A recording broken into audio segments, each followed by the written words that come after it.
नमस्कार दोस्तों, स्वागत है आप सभी का समाचार प्लस के विशेष कार्यक्रम आपके सितारे में। आपके साथ मैं हूं नूरी कायनात। दोस्तों, आपके सितारे में हम आपको बताते हैं आपके ग्रह नक्षत्र का हाल और उनका आपकी कुंडली पर प्रभाव। जानते हैं हम कि राशि अनुसार आप क्या करें और क्या ना करें कि आपका दिन शुभ हो सके। और साथ ही आचार्य जी हमें बताते हैं शुभ फलों की प्राप्ति के लिए किया जाने वाला चमत्कारी महा उपाय। क्या आप जानते हैं कि यज्ञ हवन का वैज्ञानिक आधार क्या है, क्यों करना चाहिए यज्ञ और हवन, ये सब कुछ आपको बताएंगे आचार्य जी आज के इस खास एपिसोड में। तो चलिए मिलकर शुरू करते हैं आज का आपके सितारे।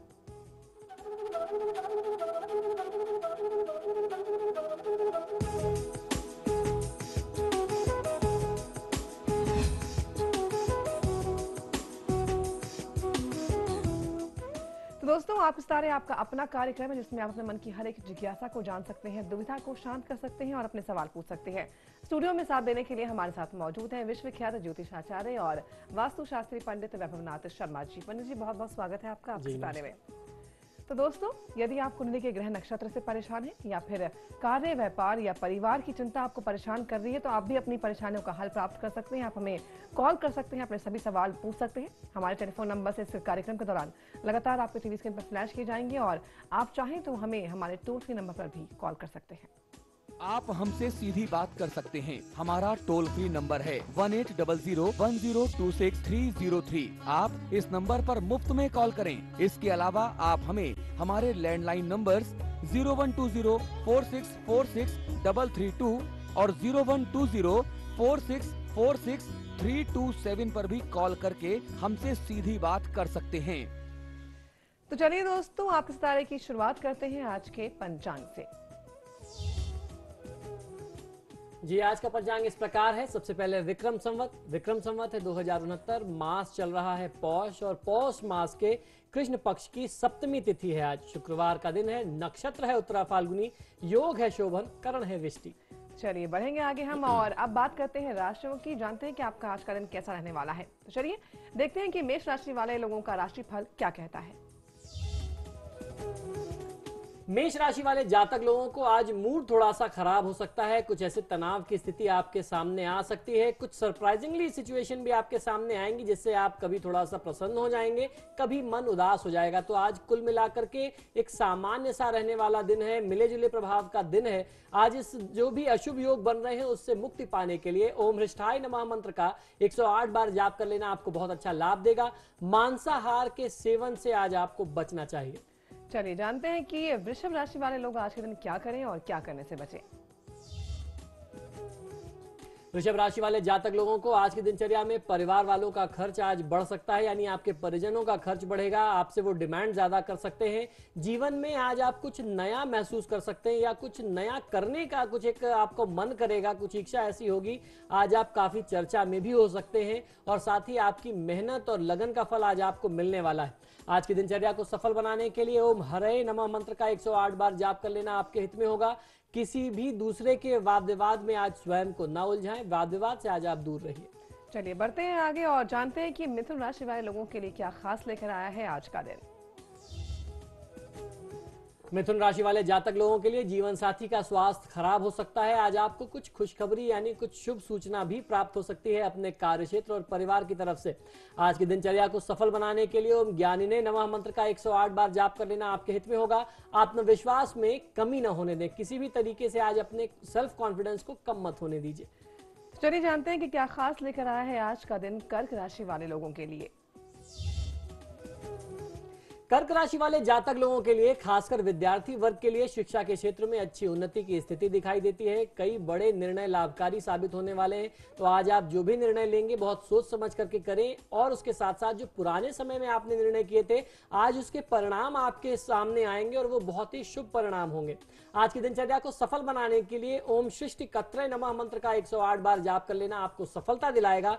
आज की दिनचर्या में आपको यात्रा करने से बचना चाहिए, यात्रा आज आपके लिए शुभ नहीं है। सिंह राशि वाले लोगों का राशिफल क्या कहता है, आइए जानते हैं आचार्य जी से। सिंह राशि वाले जातक लोगों के लिए घरेलू खर्च में आज वृद्धि से कुछ चिंता आपकी बढ़ सकती है। अपने गुस्से को, क्रोध को आज आपको नियंत्रित करना चाहिए, यानी कंट्रोल करना चाहिए। और आज की दिनचर्या में कर्ज की स्थिति आपके सामने कुछ आ सकती है और उस कर्ज की स्थिति से बचने के लिए श्री ऋणमोचक मंगल स्तोत्र का पाठ करेंगे तो आपको जल्दी ही लाभ मिलेगा। आज कोई भी निर्णय करें तो बहुत जल्दीबाजी में या किसी बड़े दबाव में आकर के न करें। चलिए अब जानते हैं कि कन्या राशि वाले लोगों का आज का दिन कैसा रहेगा। कन्या राशि वाले जातक लोगों के लिए मित्रों की ओर से आज आपको कुछ तनाव मिल सकता है। परिवार को लेकर के भी आज आप तनावग्रस्त हो सकते हैं। आज की दिनचर्या को सफल बनाने के लिए और अपने क्रोध और वाद विवाद की स्थिति को, ये जो नुकसान की, क्षय की स्थिति बन रही है, उसको बचाने के लिए, उसको दूर करने के लिए अंगारक अष्टोत्तर शतनामावली का पाठ करेंगे, यानी मंगल देव की आराधना करेंगे तो आपको बहुत अच्छा लाभ मिल सकता है। आज किसी भी दूसरे व्यक्ति के वाद विवाद में आपको हस्तक्षेप नहीं करना चाहिए, अन्यथा कोर्ट कचहरी का वाद विवाद, कोई न्यायिक चक्कर आपके लिए आज बहुत बड़ी समस्या बन सकता है। चलिए दोस्तों, बढ़ते हैं आगे और जानते हैं कि तुला राशि वाले लोग आज के दिन क्या करें और क्या करने से बचे ताकि उनका दिन शुभ हो सके। तुला राशि वाले जातक लोगों के लिए आर्थिक लाभ की प्रबल संभावना बनती है। एकचित होकर के, यानी कंसंट्रेट होकर के अगर आप काम करेंगे, आज करना चाहिए आपको, तो आपको बहुत अच्छा लाभ मिल सकता है। और आपको आज किसी बदलाव के लिए तैयार रहना चाहिए। पूरा जो है आपका ध्यान है वो अपने कार्यक्षेत्र और अपने परिवार के विकास पर आप देंगे तो बहुत अच्छा लाभ मिल सकता है। आज की दिनचर्या को सफल बनाने के लिए चंद्र अष्टोत्तर शतनामावली का पाठ कर लेना आपको बहुत अच्छा लाभ देगा। क्रोध करने से आज आप बचिए। चलिए, तो वृश्चिक राशि वाले लोगों के लिए क्या खास लेकर आया है आज का दिन, आइए जानते हैं आचार्य जी से। वृश्चिक राशि वाले जातक लोगों के लिए भाग्य का साथ आज आपको पूरा मिल रहा है। कोई अच्छी सूचना, कोई अच्छी खबर आज आपको प्राप्त हो सकती है। आज आपको करना यह है कि भगवान गणेश के साथ साथ बुद्ध देव की, यानी बुद्ध ग्रह की आराधना करें। बुद्ध अष्टोत्तर शतनामावली का पाठ करेंगे तो निश्चित ही आपको लाभ मिल सकता है। आज की दिनचर्या में जब भी आप भोजन करें तो ध्यान इस बात का रखें कि आप पश्चिम मुख बैठ करके भोजन न करें। दोस्तों, अगर आपके मन में कोई सवाल है, कुछ जानना चाहते हैं आप, तो हमें कॉल कर सकते हैं। कोई परेशानी है तो उसका हल भी आप यहाँ पर प्राप्त कर सकते हैं। टेलीफोन नंबर हमारे लगातार फ्लैश हो रहे हैं, आप हमें कॉल करके पंडित जी से अपनी सभी समस्याओं का हल जान सकते हैं। बढ़ते हैं आगे और अब जानते हैं कि धनु राशि वाले लोगों के लिए क्या खास लेकर आया है आज का दिन। धनुराशि वाले जातक लोगों के लिए व्यवसाय में बड़ा लाभ मिल सकता है। पुरानी बातों को छोड़ करके आज आगे बढ़ने का दिन है, तो आज जो भी आपने पुराने समय में अनुभव लिया है उसको आज आप लाभ लीजिए, उससे कुछ सीखिए और आगे बढ़िए तो आपको लाभ मिलेगा। शुक्र अष्टोत्तर शतनामावली का 108 बार पाठ कर लेना आपको बहुत अच्छा लाभ दे सकता है। अन्न, जिनको अन्नपूर्णा कहा गया है, तो अन्नपूर्णा माता का आज आप अनादर न करें। जिस भी स्थिति में आपको अन्न मिले, कोई भोज्य वस्तु मिले, भोग्य पदार्थ मिले, तो आपको उसे ग्रहण करना चाहिए। स्वस्थ और सुखी मन से आप मां अन्नपूर्णा को अनादर आज न करें। तो मकर राशि वाले लोगों का राशिफल क्या कहता है, आइए जानते हैं। मकर राशि वाले जातक लोगों के लिए जो भी कार्य आपके बिगड़ गए थे, बाधित हो गए थे, वो कार्य आज आपके बनने शुरू हो जाएंगे। विद्यार्थियों और छात्रों के लिए भी ये अच्छा समय रहेगा। जो व्यापारी वर्ग हैं उनके बीच में अपने पार्टनर के साथ कुछ गलतफहमी हो सकती है, तो आपको करना यह है कि जो भी बिजनेसमैन हैं उनको अपने पार्टनर्स के साथ कोई झगड़ा है, कोई टेंशन है, तो उसको आपको दूर करना चाहिए। आज की दिनचर्या को सफल बनाने के लिए शनैश्चर स्तोत्रम का पाठ कर लेना, शनिदेव की आराधना करना आपको बहुत अच्छा लाभ देगा। किसी भी ऐसी कोई विवादास्पद चर्चा में या वाद विवाद में आप स्वयं को न उलझाएं। आज का दिन आपके कार्यक्षेत्र के लिए उत्तम है, कार्यक्षेत्र में समय लगाएं। जी, तो कुंभ राशि वाले लोगों के लिए क्या खास लेकर आया है आज का दिन, आइए जानते हैं आचार्य जी से। कुंभ राशि वाले जातक लोगों के लिए घर में शुभ कार्य होंगे। व्यवसाय में मेहनत का आपको बहुत अच्छा शुभ फल मिलने वाला है, तो आज पूरे मेहनत से आप लगिए, आपको बहुत अच्छा लाभ मिलेगा। शनैश्चर स्तवराज का अगर आप पाठ करते हैं तो आपको बहुत अच्छा लाभ मिल सकता है। दूसरों के कार्य में, जो दूसरों का काम है, जो उनकी जिम्मेदारी है, उसमें आप इंटरफेयर यानी हस्तक्षेप न करें। तो मीन राशि वाले लोग आज के दिन किन किन बातों का ध्यान रखें, आइए जान लेते हैं। मीन राशि वाले जातक लोगों को परिवार के लोगों का पूरा सहयोग आज आपको प्राप्त होगा। रुपए पैसे को लेकर के आज आपको कुछ आर्थिक समस्या आ सकती है। ऋण लेने की भी स्थिति आ सकती है, तो कर्ज लेने की स्थिति से आपको बचना चाहिए। आज की दिनचर्या को सफल बनाने के लिए 12 ज्योतिर्लिंग स्तोत्रम का पाठ कर लेना आपके हित में होगा। आज आपको ध्यान ये रखना है कि जब भी आप भोजन ग्रहण करें, चाहे वो अपने घर में हो या बाहर किसी के साथ आप कर रहे हो, तो दक्षिण दिशा की तरफ यानी दक्षिण मुख भोजन करने से आज आपको बचना चाहिए। यह आपके दुर्भाग्य में वृद्धि करेगा और सौभाग्य में कमी करेगा। चलिए दोस्तों, अब दर्शक हमारे साथ लगातार जुड़ रहे हैं। समय है आपके फोन कॉल्स लेने का। यहाँ पर कृष्णा जुड़ गए हैं हमारे साथ गाजियाबाद से। स्वागत है आपका कृष्णा, किसके बारे में जानना चाहते हैं आप? पंडित जी नमस्कार, मुझे मेरे बेटे के बारे में पूछना है। उसका जन्म तारीख है 1 जनवरी 1991। जी। जन्म का समय बताइए कृष्णा। सुबह 6:54। और जन्म का स्थान? लोहिया नगर, गाजियाबाद। जी। मुझे सवाल करना है कि वो उसकी पढ़ाई बीच में छूट गई है जी, तो उसकी क्या पढ़ाई पूरी होगी या उसका कैरियर कौन से उसमें है? वो जो भी काम करता है उसमें वो उसको पूरी सफलता मिलती नहीं है। जी देखिए, आपके बच्चे की कुंडली के अनुसार जो स्थिति बन रही है उसके लिए मैं बस इतना सा सुझाव दूंगा कि इसके ग्रह योग को देखते हुए भगवान श्री गणेश और भगवान श्री विष्णु दोनों की आराधना कर लेना बहुत अच्छा लाभ दे सकता है। यदि बच्चा भगवान श्री विष्णु की आराधना के साथ साथ भगवान श्री गणेश की आराधना करता है, ओम गंगणपतये नमः मंत्र का 108 बार जाप कर लेना और उसके साथ साथ ओम नमो नारायणाय मंत्र का 108 बार जाप कर लेना आपके बालक को बहुत अच्छी सफलता दिलाएगा। उसके जो पढ़ाई में बाधा है वो भी दूर होगी और जो काम न बनने की एक शिकायत है उससे भी आपको राहत मिल जाएगी। चलिए, यहाँ पर ऋचा जुड़ गई है हमारे साथ एक दर्शक दिल्ली से। बहुत बहुत स्वागत है आपका ऋचा, किसके बारे में जानना चाहती हैं आप? पंडित जी नमस्ते। जी नमस्कार। पंडित जी, मैं एक्चुअली में ये मेरी डेट ऑफ बर्थ है 10/10/1986। जी। जन्म का समय बताइए ऋचा। पंडित जी मुझे समय नहीं पता है। जी। प्रश्न कीजिए ऋचा अपना। मैं ये जानना चाहती हूँ कि हमारे ईष्ट कौन है और मतलब जिनको हम हर घड़ी में याद करते हैं जी। वो हम उनको ईष्ट माना करें या जो हमारी कुंडली के अकॉर्डिंग है हम उनको ईष्ट माने? देखिए, आपकी कुंडली नहीं है सबसे पहली चीज तो ये, और जब इष्ट जानने की बात आती है तो उसके लिए कुंडली की ही आवश्यकता पड़ती है। प्रश्न लग्न की कुछ बाध्यता है, कुछ लिमिटेशंस हैं। आप हर प्रश्न का जवाब प्रश्न लग्न से नहीं दे सकते, लेकिन अभी के प्रश्न के अनुसार आपके लिए जो देवता आते हैं उनका सबसे बढ़िया जो आप पूजा कर सकते हैं या जिनका ध्यान कर सकते हैं वो भगवान विष्णु हैं। अगर आप भगवान विष्णु और माँ लक्ष्मी की नियमित आराधना करते हैं, उनका ध्यान और जप करते रहें तो आपको कहीं और ज्यादा लाभ मिल सकता है। क्योंकि आपकी कुंडली नहीं है, ये जो रुझान है, ये जो लक्षण दिख रहे हैं वो प्रश्न लग्न से दिख रहे हैं। भगवान विष्णु माँ लक्ष्मी की आराधना से आपको सफलता मिलेगी।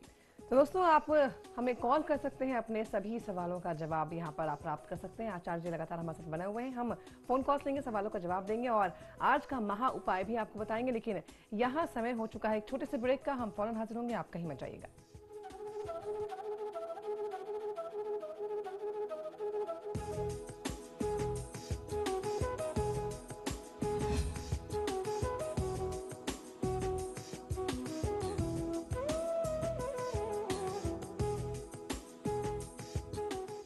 ब्रेक के बाद स्वागत है दोस्तों आप सभी का आपके सितारे में। हम लगातार आपसे कह रहे हैं कि अगर आपके मन में कोई भी सवाल है तो आप सवाल पूछ सकते हैं। आप हमें कॉल कर सकते हैं। टेलीफोन नंबर हमारे लगातार आपके टीवी स्क्रीन पर फ्लैश किए जा रहे हैं। यहाँ पर लेखराम जुड़ गए हैं, एक दर्शक हमारे साथ। बहुत बहुत स्वागत है आपका, किसके बारे में जानना है आपको? गुड मॉर्निंग जी नमस्कार, बताइए। जी, मुझे मेरे बेटे के बारे में जानना है। जी। तो उसकी जन्म तिथि है 14/3/2011 जी। और जन्म का समय है 2:45 दोपहर के टाइम। जी। जी, नाम है कुलश्रेष्ठ उसका। जी, जन्म स्थान बता दें। जन्म स्थान राजस्थान का है। जी। राजस्थान में कौन सा जिला? ये दौसा डिस्ट्रिक्ट पड़ता है, मेहंदीपुर वाला। जी। जी। देखिए, आपके बच्चे की जो जन्म पत्रिका है उसका जन्म जो समय था वो बहुत उपयुक्त समय था। वर्तमान समय के हिसाब से उसके विकास के लिए ये समय बहुत अच्छा है।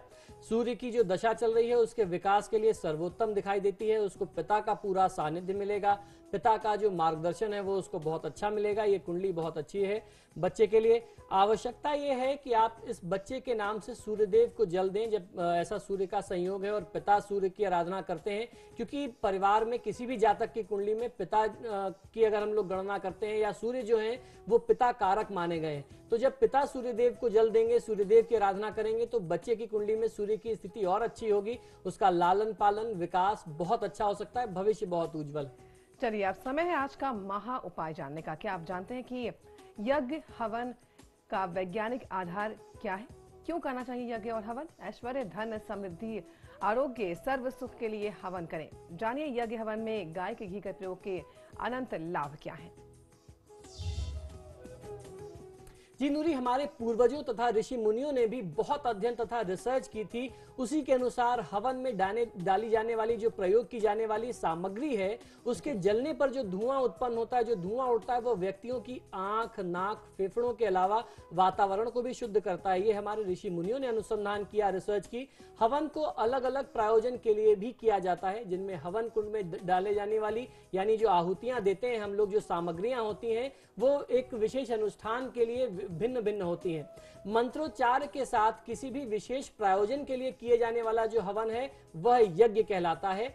मंत्रों से उत्पन्न होने वाली जो तरंगे हैं, वातावरण में जाकर के वहां के समस्त जड़ और चेतन अदृश्य स्थिति पर उन पर प्रभाव डालती हैं। शोध संस्थानों के ताजा शोध नतीजे, जो रिसर्च अभी रिजल्ट्स आए हैं, वो बताते हैं कि हवन वातावरण को प्रदूषण मुक्त बनाने के साथ ही उत्तम स्वास्थ्य के लिए भी बहुत ज्यादा आवश्यक है। और 1 तोला जो गाय का घी है, अगर आप गाय का घी 1 तोला प्रयोग करते हैं हवन में, उसको प्रयोग करने से 24 टन प्राणवायु यानी शुद्ध ऑक्सीजन मिलती है। तो ये बहुत ही चमत्कार है जो हमारे ऋषि मुनियों ने आज से करोड़ों वर्ष पहले ये रिसर्च, ये अनुसंधान किया। देवों की पूजा का यह सर्वश्रेष्ठ विधान है कि मनुष्य यज्ञ करे। भगवान श्री राम, भगवान श्री कृष्ण, ऐसा हमारे शास्त्र कहते हैं कि भगवान श्री राम और भगवान श्री कृष्ण भी प्रतिदिन यज्ञ व हवन किया करते थे। गाय का घी और चावल आदि को मिला करके मिश्रित जो हम लोग साकला बनाते हैं, जिसको हविष्य कहते हैं, उसकी आहुति डालने से महत्वपूर्ण गैसें भी उत्सर्जित होती हैं। अब मैं आपको उसका केमिकल रिएक्शन बताता हूं कि जब आप चावल और घी को मिलाकर के, देसी घी को मिलाकर के हवन करते हैं, तो आपको कौन कौन सी ऐसे रिजल्ट्स मिलते हैं। एथिलीन ऑक्साइड निकलती है, प्रोपिलीन ऑक्साइड निकलती है और फॉर्मल्डिहाइड उससे उत्पन्न होती है। एथिलीन ऑक्साइड गैस जो है आजकल सबसे अधिक प्रयुक्त होने वाली जीवाणु रोधक, यानी जो भी हमारे एंटीबैक्टीरियल तत्व हैं उनमें वृद्धि करती है। वो एक ऐसी गैस है कि बैक्टीरिया को मारती है। जो शल्य चिकित्सा यानी ऑपरेशन थिएटर में भी उसको भी सेफ बनाते हैं, वहां कोई इंफेक्शन ना हो, जीवन रक्षक औषधियों के तौर पे भी इस गैस का प्रयोग होता है।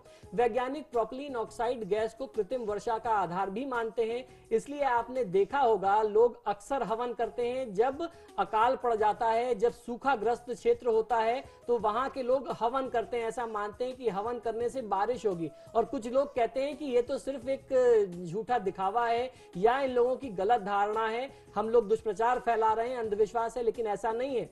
हवन करने से कृत्रिम वर्षा होती है। जब एक बार वर्षा का योग बन जाता है, या एक बार जब वो एटमॉस्फेयर बन जाता है, वो प्रेशर बन जाता है, तो वर्षा फिर कंटिन्यू होने लगती है।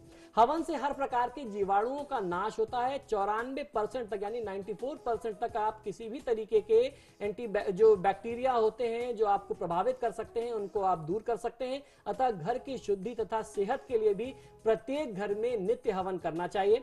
हवन के साथ किसी भी मंत्र का जाप करने से सकारात्मक ध्वनि तरंगित होती है, यानी जो उसकी वेवलेंथ है वो आपके आसपास बनती है।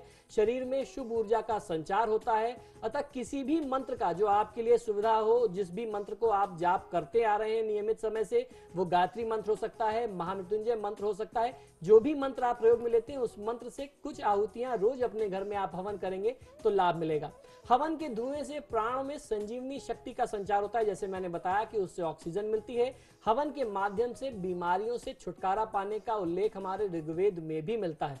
हवन के लिए पवित्रता की आवश्यकता होती है ताकि सेहत के साथ साथ आपकी आध्यात्मिक जो है शुद्धता वो भी बनी रहे। हवन करने से पूर्व आपको स्वच्छता का ध्यान अवश्य रखना चाहिए। आप साफ सुथरे हो, आपने स्नान किया हो, आपके वस्त्र साफ सुथरे हो।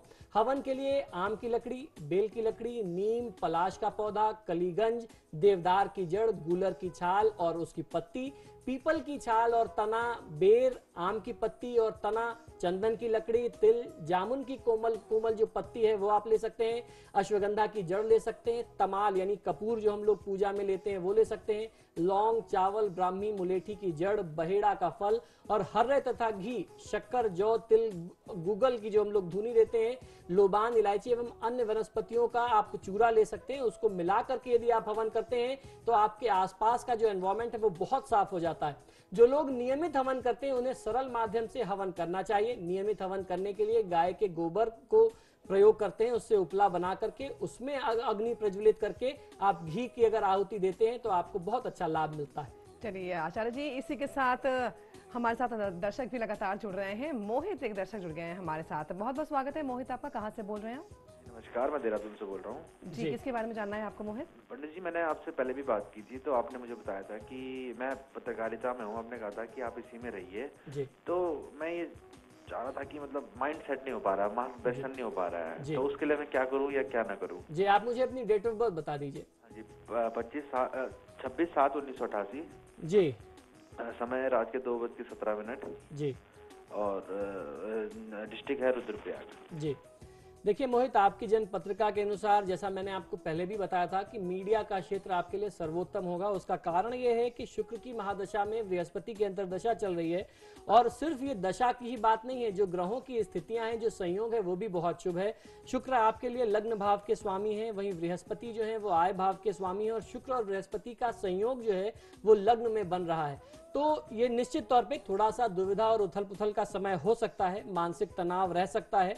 आपकी कुंडली के अनुसार 18 मई 2013 तक थोड़ा सा मन में उथल पुथल की स्थिति रहेगी। कभी आपको लगेगा कि मेरे लिए करियर ठीक है, कभी लगेगा ये ठीक नहीं है, तो उसको कंट्रोल करिए। उसको कंट्रोल करने के लिए आपको भगवान श्री गणेश की आराधना करनी चाहिए। यदि आपसे संभव हो सके तो आप शिव परिवार की आराधना करें तो बहुत अच्छा लाभ मिलेगा। शिव परिवार में गणेश जी भी आ जाते हैं। सोमवार के दिन आप आसपास किसी शिव मंदिर में जाएं, वहां थोड़ा सा कच्चा दूध भगवान शिव के ऊपर अर्पित करें, और उसके साथ साथ शिव परिवार पर थोड़ा थोड़ा दूध और जल अर्पित करें।